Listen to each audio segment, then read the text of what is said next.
Hey y'all, it's Joseph Flipper, and if you've just gotten your pneumatics kit or you've had it and it's sitting around for a while and you're wondering, how do I put all this stuff together? There's a lot of pieces in here. How do they all work? You're in the right spot. Let me show you how it works. Now, when you open up your pneumatics kit, you're going to find a lot of pieces in here. You've got your air tank for storing the air during the match. You've got your cylinders that have pistons in them that will actuate your systems, grab the mobile goal, let go of it, whatever you want to do with them. You've got your solenoids here that will tell your pistons when to go and talk to the brain, and these cables are how you talk to the brain with these solenoids. You've got some extra gauges over here in your connectors over here, and you've got some pneumatic tubing that's going to be in here. I've already taken mine out, but here's all the pieces. Now, if you're looking at this and you're like, whoa, that is a lot of pieces. I would like some pictures, some diagrams of how this stuff works. Just click that link in the description below and I will send you all the details on that, and feel free to email me with any more questions or anything. So as a general tip, when you buy pneumatics, I would suggest getting 2 kits if you can, because each kit only comes with 3 cylinders and they're all 3 different sizes. And so most mechanisms are going to use 2 cylinders of the same size. So in order to get 2 of the same size, you're going to need to order 2 pneumatics kits, unless you order cylinders separately or something like that. Now, the first thing we're going to start with is our air tank here. This air tank, you're allowed to pump it up to 100 PSI during the match, and this is what holds all your air during the match. You're going to pump it up before the match, and then it'll hold all your air and give it to the cylinders when the solenoids tell it to. Now, the next thing we're going to talk about is our cylinders here. These cylinders have a piston in them. That's the thing that goes in and out, and that will power your mechanism. Now, this cylinder is going to get hooked up to this air tank, but we can't just hook the air tank up to the cylinder. Otherwise, there's no way to control when the cylinder will be extended and retracted. To do that, we actually need a solenoid. Now, these solenoids are like the middleman between the air tank and the cylinder. The solenoid will also talk to the brain via this wire here. You're going to plug this into the solenoid. That will plug into the brain. That will talk to the brain, and the brain will tell the solenoid when to tell the cylinder to retract or extend. And the air tank is going to provide the means, the air, to extend and retract the cylinder.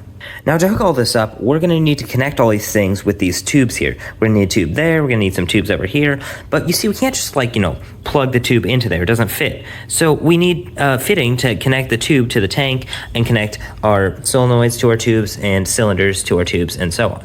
So how we do that is with all these connectors fittings in here. Now, these first angle fittings right here, these are going to be how you connect to the tank. You're going to connect these to our solenoid here, and you're going to connect these to the cylinders in here and over there.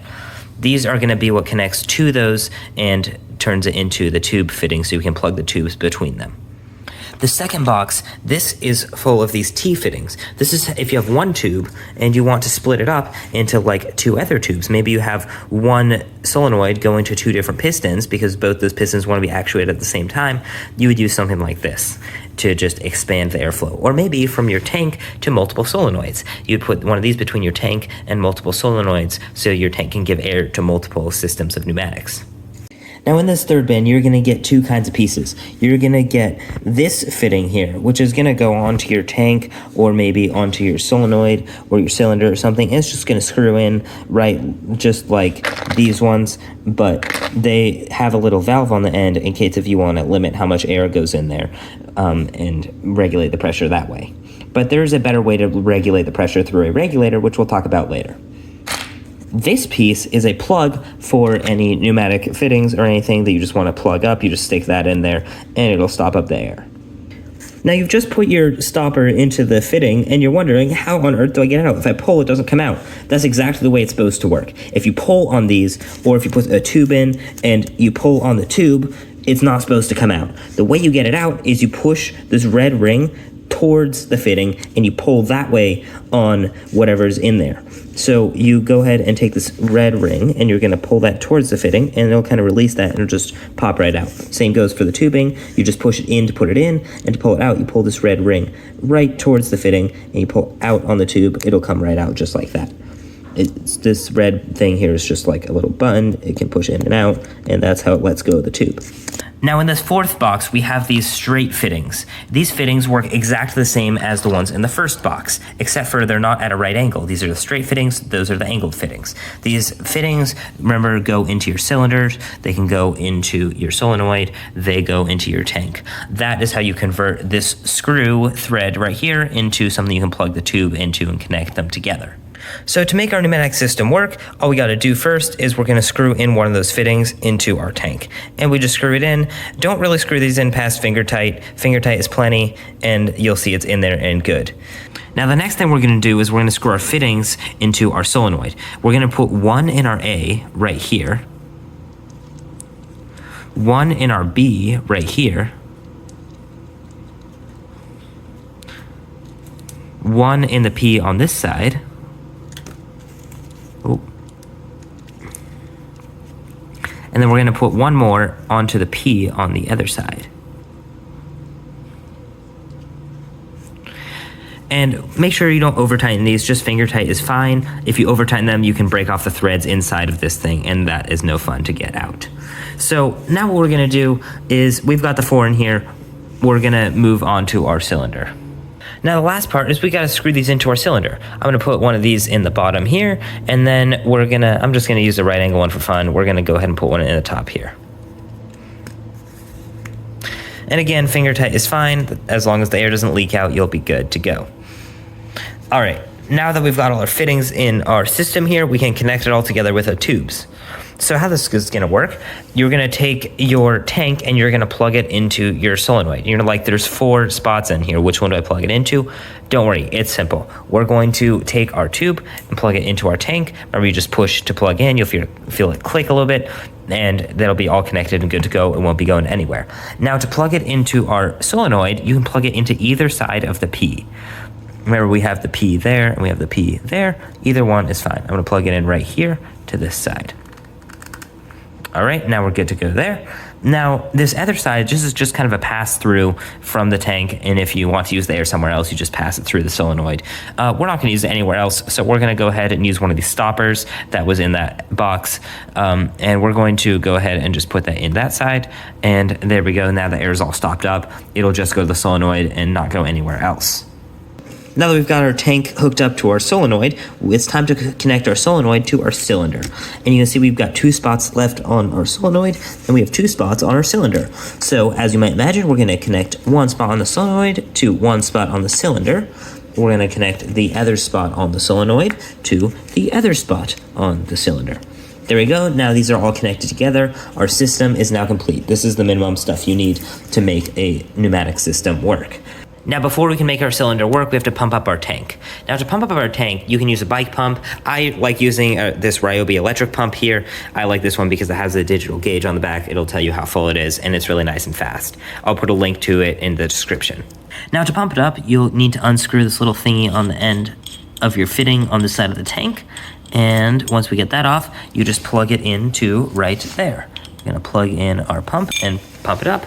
Now, if this was going on an actual robot, you need to take the solenoid here and plug in the wires. You need one right there and one in there. And you plug this into a 3-wire, put it on the brain, and, code it up. It's super easy. It's just a few lines of code. But you can actually make it go without the brain. So we're going to do that real quick here. See these orange buttons right here? These are actually buttons. You just take a little screwdriver. You can go ahead and push it. Here you got the cylinder there. We can go ahead and push our button, and you see our cylinder extends. And if we push the other button, cylinder retracts. Just like that.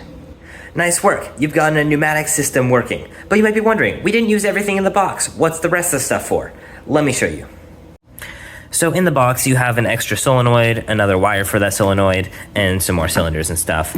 This piece right here, this is a valve. It's like an on-off switch. You just twist this thing on the top and you can turn it on and off. There we go, we turned it off, and then you do it like that and it turns back on. Now this red thing is a pressure gauge. It'll tell you how much air is in the system. So I just plugged it into the other side of our solenoid that we plugged up. I unplugged it and just plugged it into this red thing, and the gauge told me that we are just under 100 PSI right now. And as you use air, this will lower and tell you exactly how much air you have left. Now last but certainly not least is the regulator. This is just a bracket for mounting the regulator. This regulator is a really cool tool because it lets you extend and retract your cylinder at the same PSI, but that doesn't have to be the same PSI that is in your tank.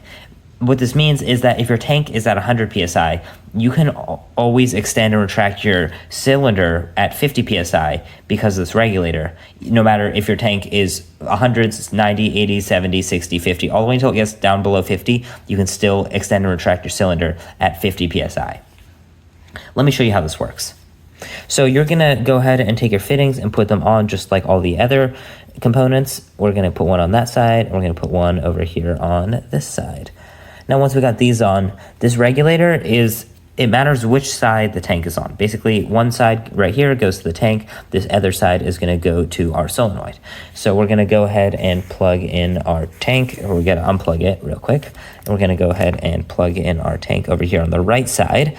And on the left side, we are going to plug in our tube that is gonna go to our solenoid. We're gonna take our solenoid here and plug that in. There we go, we've got a regulator. Let's go ahead and pump it up. Now I've just pumped up the tank to 100 psi, and this knob on the regulator is how you adjust it. You can see our regulator here, we gotta pull up on the knob to release it, to unlock it, and then we can turn it. And you can see as I turn the knob, our pressure is going to change. This is the pressure it's actually going to extend and retract the cylinder at. See, I can go all the way up to 100, or it looks like about 90 because my tank's at 90, but I can go all the way up to 90 because that's as much as I can make the cylinder go right now. Now, I can also make it go less. I can extend the cylinder only at like 30 psi if I wanted. Now, what we can do is, just to show you how this works, we're going to go ahead at 30 psi. We take our solenoid right here, and you can see our cylinder right here. We're gonna go ahead and push this, and you can see our cylinder goes out and it goes back in, but it's pretty slow. It's only at 30 psi. But I can do this all day, and this will use a whole lot less air because we're only doing it at 30 psi rather than the 90 psi that I pumped up the tank to. One last thing, if you hear that your air is leaking somewhere, once you find out where it's leaking, let's say it's leaking right here, I would go ahead and buy some Teflon tape. It's like $2, and you just wrap it around the threads on the fitting and you screw it back in, and it's just airtight tape that you can put on these fittings to make it not leak air if it's leaking. So that's it. Now you're an expert on pneumatics. If you want more pictures and details of how this works, go ahead and click that description below, and I'll send you all the details on that. Don't forget to like and subscribe, and I'll see you in the next video.